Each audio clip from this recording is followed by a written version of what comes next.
Hi, welcome to Bring Teams Collaboration to Your Apps by leveraging Microsoft Graph. I'm your host, Nick Kramer. We're going to cover two related topics today. First is structuring your conversation inside Microsoft Teams, and the second part is bringing those structured conversations into your application.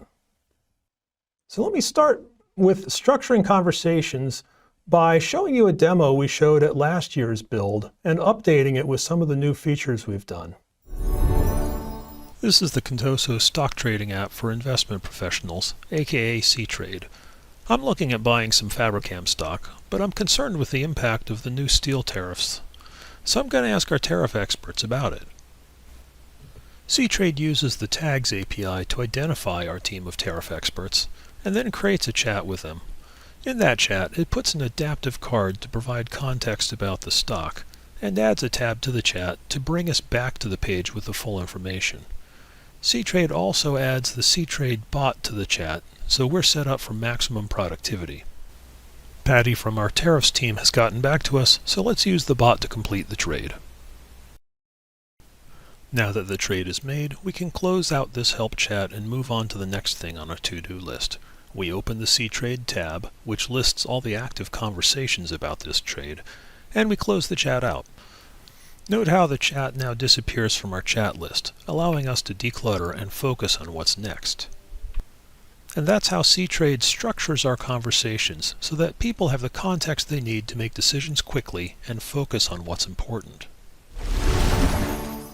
So we saw there an example of structuring conversations using those Graph APIs. First, we created a chat and we added the right people to it. We installed bots and tabs into the chat so people could be productive. We sent messages. Behind the scenes, we were reading messages and storing those conversations into a system of record. And then at the end, there was an end-of-life process. We removed people from the thread. We hid the chat thread, so there was no further need to clutter up the screen. And then we could delete the chat thread, so that full life cycle of conversations is supported. Let's walk through some of the details. To create the chat API, it's post/chats, and you need to pass in two key pieces of information. First, do you want it to be a one-on-one chat or a group chat? That's the chat types field. And then you pass in the members. You can pass in either the GUID for the members, or you can pass in their UPN, aka their email address. We then installed the app into the chat, and this is the same trick will also work for meetings. And you do post/chats ID/installed apps, and you pass in the object ID, the GUID, for the app that you're installing. Then we pinned a tab in the chat. We did post/chats ID tabs. We said what the display name for the tab was going to be. C-Trade is what it shows at the top of the screen. We passed in the app ID that we wanted to pin in the tab. And then we passed in some configuration information for that tab. We passed in an entity ID that means something to this particular application. And we passed in the content URL. A tab is really just an iframe, and that content URL tells the system what to display in that iframe. Once we got that chat set up, we send a message using post/chats/ID/messages. Here's a simple text, a nice hello world example. But what we did here was a little more fancy. We sent an adaptive card. So full graphics also had the capability of doing buttons and rich text in there. So same API call, richer payload. And adaptive cards are expressed in the attachment property.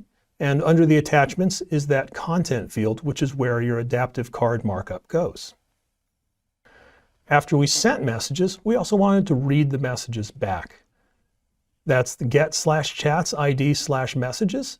We've recently added the ability to sort those messages by created date time.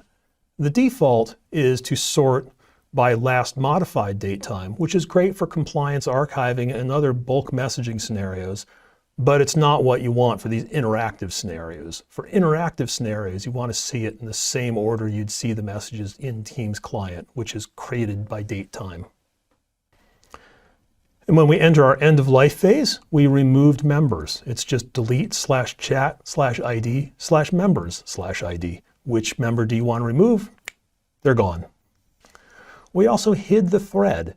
This is a new feature in Teams Graph, allowing you to hide the thread for a given user. So post/chat/ID, hide for user.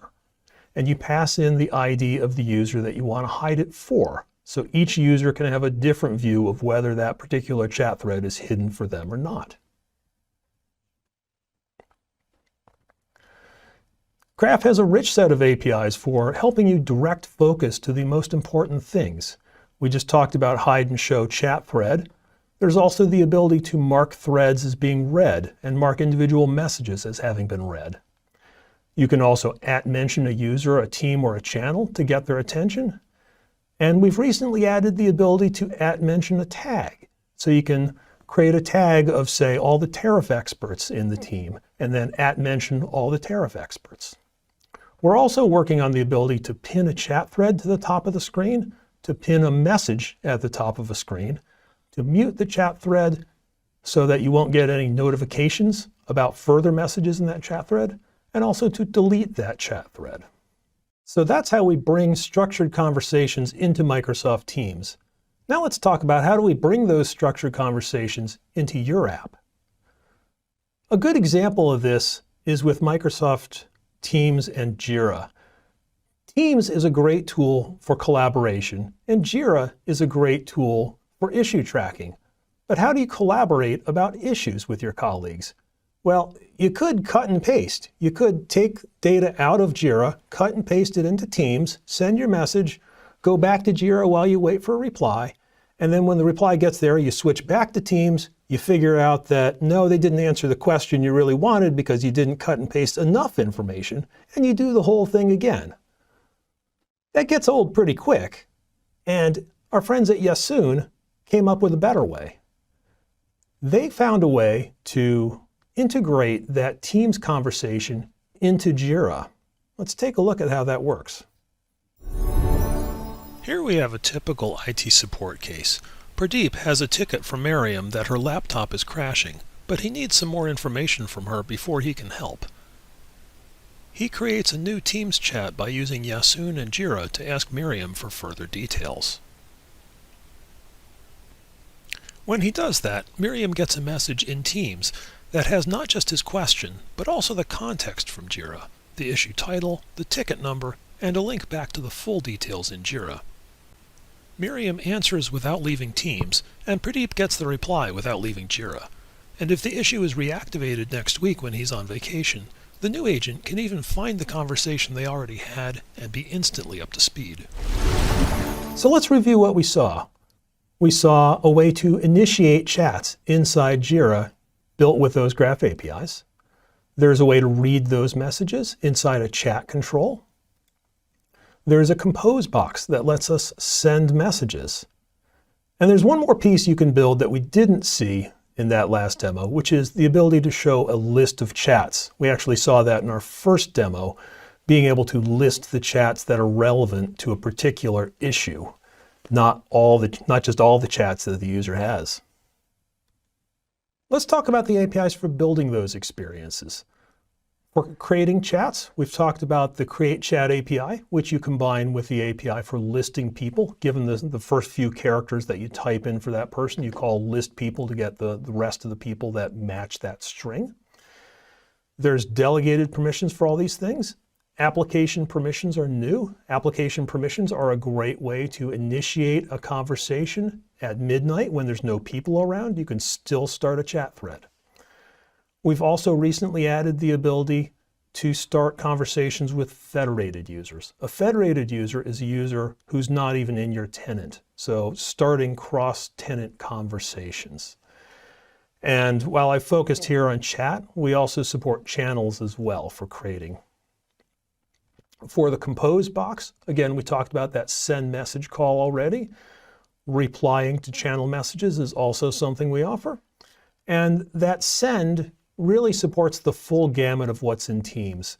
You can do rich text, images, the adaptive cards we saw earlier, attachments and files. You can do announcements. You can do @mentions of users, teams, and channels, and the tags feature that we talked about earlier. For building APIs with chat controls, there's list messages, which we saw earlier with the created date time sort order. We'll talk in a moment about system messages, the way to get those messages that are not sent by a user. They're things like Fred was added to the team or Bob renamed this chat. We also will talk about how to subscribe to change notifications so you hear about new messages after you got that first list of messages. And then we'll talk about the chat viewpoint, which is how you read and set which chats are read and which are unread. So for system messages, you get them with the same API you use to get regular messages. Get/chats ID/messages/ID, and you can sort whatever order you want, but here I did by created date time. And when you get those messages, you'll see a message that has message type equals system event message, and then there will be an event detail field that tells you all the information that's specific to that particular kind of system event. There are about 24 different kinds of system events we support here. To learn about new messages, we create a subscription. We say, we want to hear about changes to /chats/ID/messages. That's the resource we want updates for. And we pass in a notification URL, a callback URL to here's what you should call when that new message happens. And when we receive a notification on that callback URL, what's passed to us is conceptually two things. First, it's that hint that there is a new message. But then there's also, for this kind of notification at least, there's also the rich payload that says, not only is there a new message, here's that new message. And that's stored in the encrypted content field. And when you decrypt it, you get the full information in the message as if you had called get/messages yourself. We've been busy adding new types of resources that you can subscribe to. One of the most important here is the ability to get the chat messages, all of the chat messages for a given user. Previously, you can get for a single thread or for a whole tenant, and being able to get all of the chats for a given user is really useful.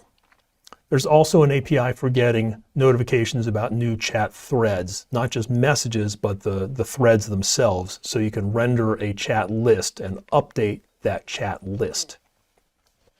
Similarly, there's change notifications now for membership and for new channels and for new teams. I mentioned that viewpoint is how you specify when the message is read or unread, so you can show that to your users and let them know where to start reading in the chat. To set the viewpoint, it's patch/chats/ID/viewpoint, and you pass in the date time of the last message read date time. And when you get it, it's get/chat/ID, and it'll be part of the message payload you get back under the viewpoint property. We're continuing to add new features to build out the scenario. We're working right now on being able to add reactions, editing and deleting your messages, and pinning messages to a chat thread so that that message appears at the top of the chat window. We're also working on some performance improvements. We have rich notification support for a lot of notifications and subscriptions today. We are working on getting support for the remaining scenarios there, including some scenarios with delegated permissions. So again, being able to get that notification and right away know what message it's talking about without having to make a second API call to get the message it hinted you to. Another big one is being able to get all channel messages and their replies in a single call, which is much more efficient than getting the messages and then calling get replies for each of the root messages. Next, let's talk about chat lists and how to build those. Obviously, the basics are being able to list the chat threads and subscribe to new chats. There's a bunch of useful details, though, to talk about. There's last message preview, we'll talk more about in a minute. There's being able to subscribe to those change notifications for new messages for a given user or for a single chat. Being able to show and hide a chat comes in handy when structuring conversations, and the viewpoint comes into play at the chat list level as well as inside a particular chat. When we list chats with last message preview, it's get/me/chats and then $expand equals last message preview. And what that gives us is that first subject or that first line of text in that last message in the thread. And it also tells you who sent it and when they sent it, so you can build that full chat list experience. We're currently working on the ability to pin a chat thread. So both pinning a message and pinning a chat thread. So the chat thread goes to the top of your list of chat threads. And being able to mute a chat thread allows you to turn off notifications. So when there's additional messages in that muted chat, you don't get bothered by them. So let's recap what we saw. We learned how to structure our conversations in Microsoft Teams by automating the life cycle of those chats, by creating those chats automatically, adding the right people to them, installing apps into those threads so people can be productive. We learned how to send and read messages in those chats. And we learned what to do at the end of the life cycle of those chats, how to delete the thread, unpin the chat, hide the chat, and remove members from the chat so people don't try to keep going with a dead thread. We then learned how to bring that structured conversation into your app so your users don't need to switch back and forth between apps to be productive. We built a chat control using the Read Chat API that allows you to read those messages and view what's being sent. We also built the send experience with the compose box and the ability to create those chat threads. And we also learned about chat lists and how to display those. Along the way, we learned about the APIs that are available today in green and the APIs that are coming soon in yellow. To learn more about Teams Graph, check out aka.ms/Teams Graph Overview. Thanks for watching. Bring Teams collaboration to your apps by leveraging Microsoft Graph. I look forward to seeing what you build.